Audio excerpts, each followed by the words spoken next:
He did his best to cancel me. Instead, he forced millions of people to watch the show. That backfired bigly. He might have to release the Epstein files to distract us from this now. Peace, beloved, was really good. Peace, beloved. Peace, beloved. You know what to do. Today's mathematics, cancel culture, bro. Cancel culture. It's getting out of hand. It's getting crazy. People been losing their jobs for making comments. Getting out of hand, B. It's getting out of hand. People, bruv, the whole Charlie Kirk thing, people have lost their jobs. People in the CIA have been fired. People in the UK have been fired, bro. Anyone who's had anything to say that goes against this whole mainstream narrative that they've created about him, they're losing their jobs, bro. Well, Jimmy Kimmel, you know, that happened a few days ago. He lost his job on his talk show. And then Disney. Jimmy Kimmel. It's Jimmy Kimmel. They got a hump with him. They got a hump with him. They got the hump with the Jimmy Kimmel. Oh man, that was a good one. But you know what's mad though, yeah? After they dropped him from his show, yeah, the crazy thing is Disney owns the network which his show was on. So people around the country who have had enough, bro, I'm talking like enough, both left and right wing had enough, because it's like, come on, man, if they censor this is just too much. Disney's stock plummeted, right? They lost billions in a day, bro. A lot of people cancel subscriptions. Cancel subscriptions. People stop buying the merchandise. People just stop anything. They also own Hulu, you know. People just stop any of their streaming services. They lost billions in a day, bro. Do you know what I'm saying? Like to me, that's a victory. That's a victory worldwide. That's a victory, bro. Because look, even our shows, yeah. There's been people who've been cancelled for like things that, in all honesty, aren't that big of a deal. Look, cancel culture does make sense to a certain extent. There are certain things that you can say and do where it's like, you know what, you need a break from your platform.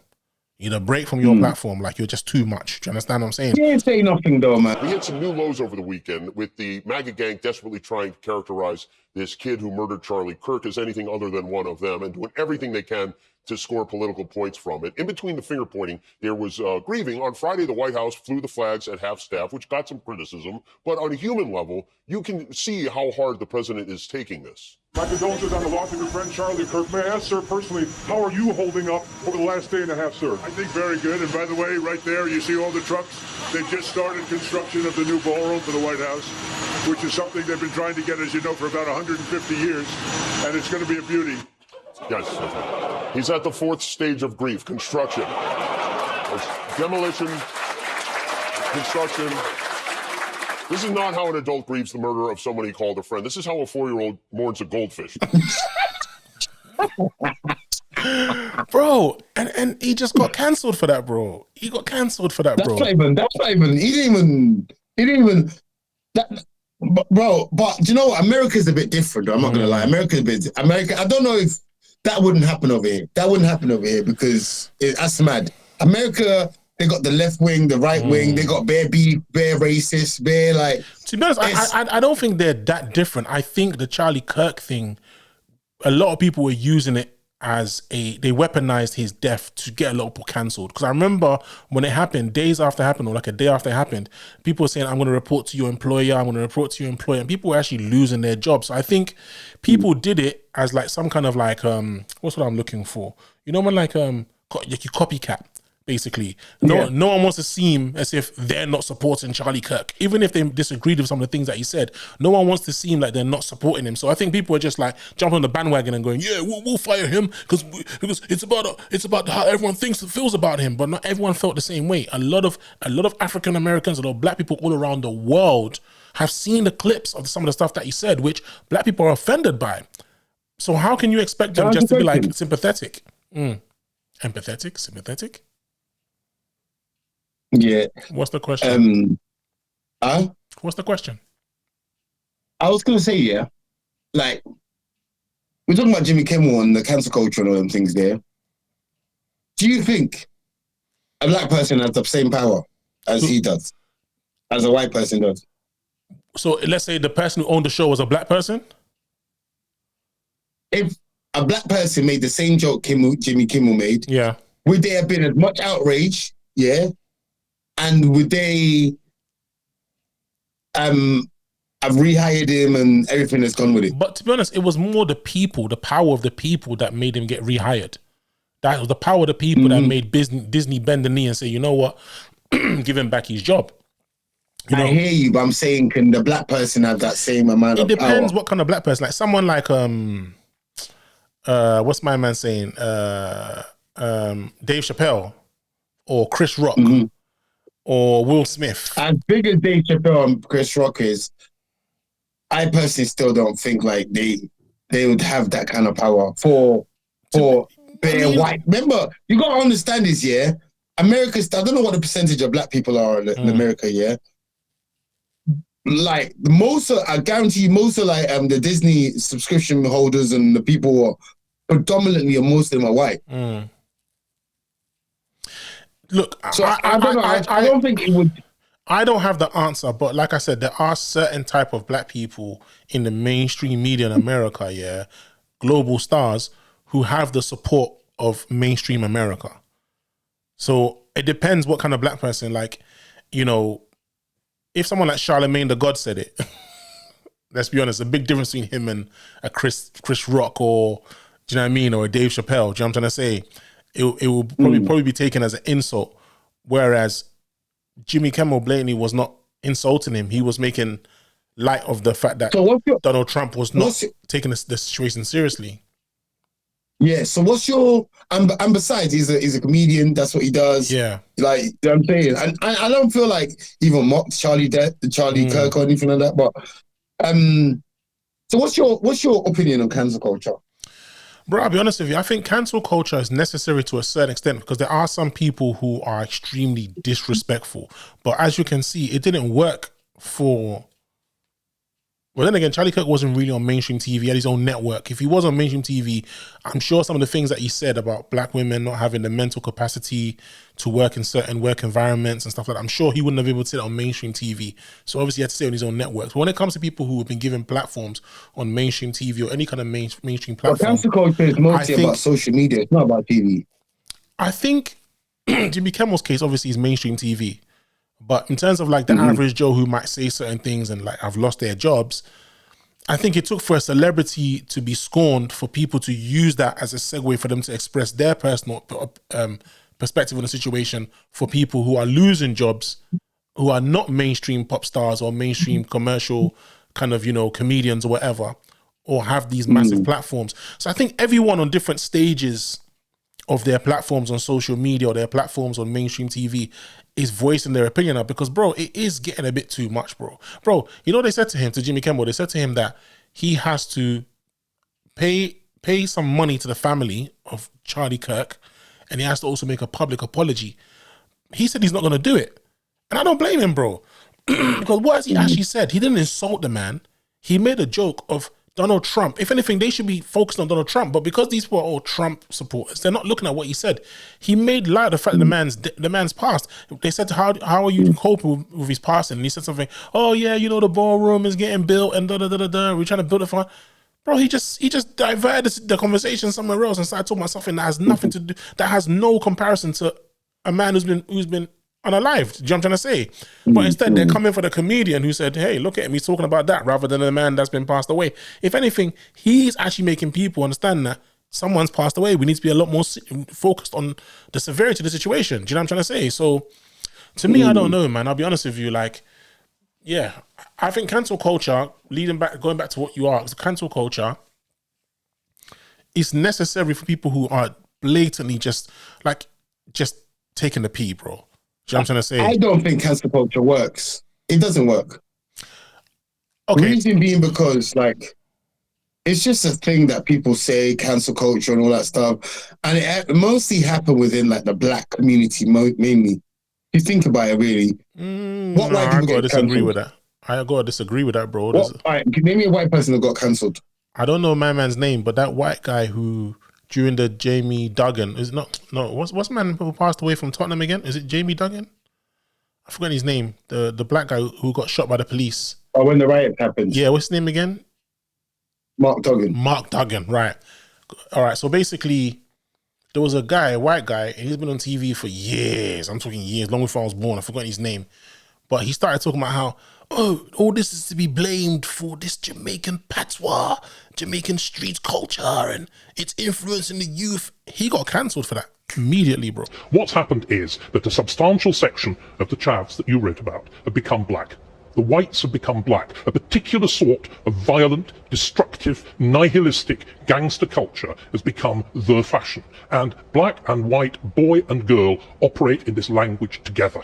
This language which is wholly false, which is a Jamaican patois that's been intruded in England. And this is why so many of us have this sense of literally a foreign country. Listen to David Lammy, an archetypical, successful black man.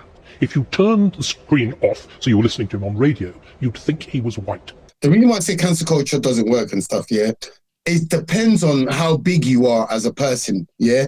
It mainly, the reason why I pointed at the black community is because when most of us, as big as a lot of people are, especially in the UK, you're not that big. You're still just big within the black community. Yes, the white community, some of them like you, but the majority of England, as big as it is, you know what I mean? It's mainly your support comes from mainly the black community and ethnic minority and stuff. If you got like a large, for example, someone like, you were just talking a minute ago, and I had an example of like, there's so many people, yeah, that like, do you not remember Russell Brand? Russell Brand, yeah, wasn't he movie star, and he was going out with Katy Perry? Yeah, but bro, this guy, yeah, he's done so much stuff in the past year. Even before he rebranded and started doing this journalism thing, yeah. Bro, I'm old enough to know in it. This guy used to be on MTV and stuff. He used to be like a presenter on MTV back in the days before the internet and stuff. He used to be like one of the main presenters on TV. This guy got sacked because he had a coke, heroin addict. Like, it's a documented thing. I'm not even just making this up and them things there, yeah. But even the same thing as Robert Downey Jr. The Iron Man from the Marvels and them things here. Bro, this guy's done all sorts of stuff. But he got done for a racist attack on a black man. Don't forget. And he went on to, bro, I can name you. bro. My man on TV. Bro. The examples you've given are poor examples, one more example. One more example. Go on. One more. My man on TV. The one that used to be on a daytime TV show with the short hair. Phil Schofield. Is it Schofield? Okay. Philip Schofield, and he had an affair with his 17-year-old assistant boy. Yeah. Oh, yes. I remember. Yeah. He got cancelled. Yeah. Then ITV gave him a flipping show. He's got a show on flipping thing called Castaway where he's just like doing his own show. Bro, these people don't really get cancelled. If you're big enough, you never really get cancelled. Yeah. I'll give you an example. Yeah. Piers Morgan got fired from which newspaper for lying for the telephone hacking scandals or whatever and all them things there. Yeah. Look what he's doing now, bro. He's actually much better than ever, bro. Who's this? Yeah? Who's this? Give me black examples, bro. Who you talking about? Piers Morgan. Piers Morgan? Yeah. What did he say? What did he say? Yeah, what from Daily Mirror, one of the newspapers. He got fired from for gross misconduct.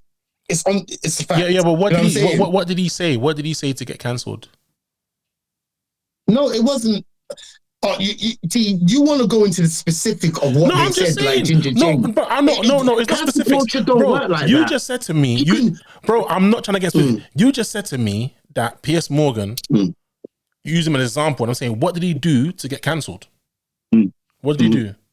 Oh, he basically, I think he lied about some stuff. He made up a bunch of lies, and he done some mad stuff he shouldn't have done on him. All right then. So either way, he's not. So bro, that's not a personal offense to the average Joe. He lied on big people. Bro, yeah, but that's between him and them then. You know what I'm trying to say? I'm talking about the things that offend the masses, bro. I'm giving examples of things that offend the masses, bro. Do you understand? Or offend a wide enough demographic for it to have an impact. That's what I'm talking about. That's what cancel culture seems like to me. It's not a thing where it's like, oh, you know what? He did this, he said that to individuals. How come Tommy Robinson never been cancelled? And he gets invited to all these shows. Tommy Robinson is not, bro, let's be honest, he's following as a joke thing, bro. Bro, look, the point you're making, right? I'm not even disagreeing with you. All I'm saying is, it's like a game of Russian roulette. It lands on who it lands on. And there's some who manage to survive like cockroaches and some who don't. We know the reason why Tommy Robinson is still getting away with what he's getting away with, because there is a large number of people that still support him. The same way Jimmy Kimmel has come back to his TV show, because there's a large number of people that support him. So it's not his. Sometimes if you can't beat them, join them is the mentality, right? We know Tommy Robinson has a lot of, in my opinion, racist supporters. No matter how many black people are starting to make videos now saying, look, Jimmy, yo, Tommy's kind of right. Yeah. To me, those people are lost.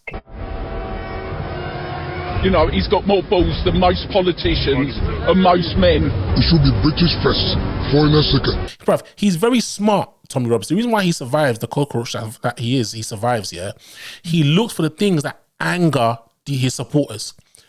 You know, these small brain people who say the Muslimics, these small brain people who just say we hate halal. You ask them what halal is, they don't have a clue what halal is. I don't want halal. Halal meat. Can you explain what halal means?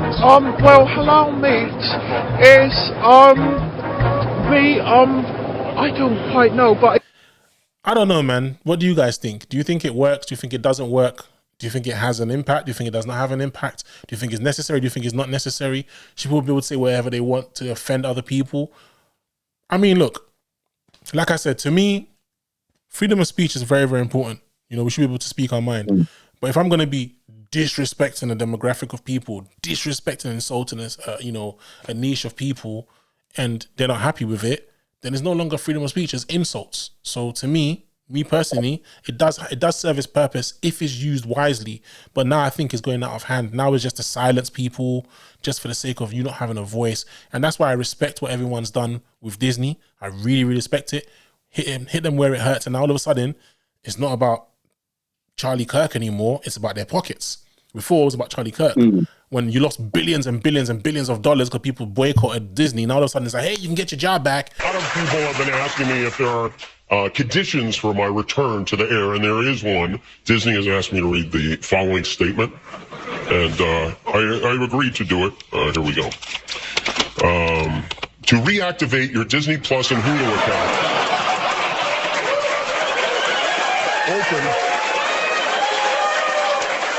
open the Disney Plus app on your smart TV or TV connected device. I've been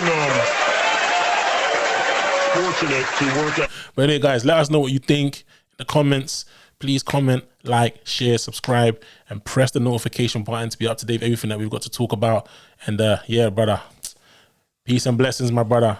Peace and blessings, beloved. Peace, my brother. Peace, beloved. That was a passionate conversation. It was. Don't worry. I'm going to come for you again. Oh, by the way, honorable mention. Bro, somebody put, you know, you said Ginger J's apology was written by AI. Oh my apology. That apology actually looks like a Chat GPT apology. I'm not going to lie. Because I don't know, it just looks like a Chat. Well, I've used Chat GPT. Somebody put it in like an AI kind of like this generator that can tell you if it's written by AI or not, and it came up as 100% written by AI, bro. So his apology was 100% written by AI. Thank you. So that's one thing you're right on today. The rest of it, nah. Thank you.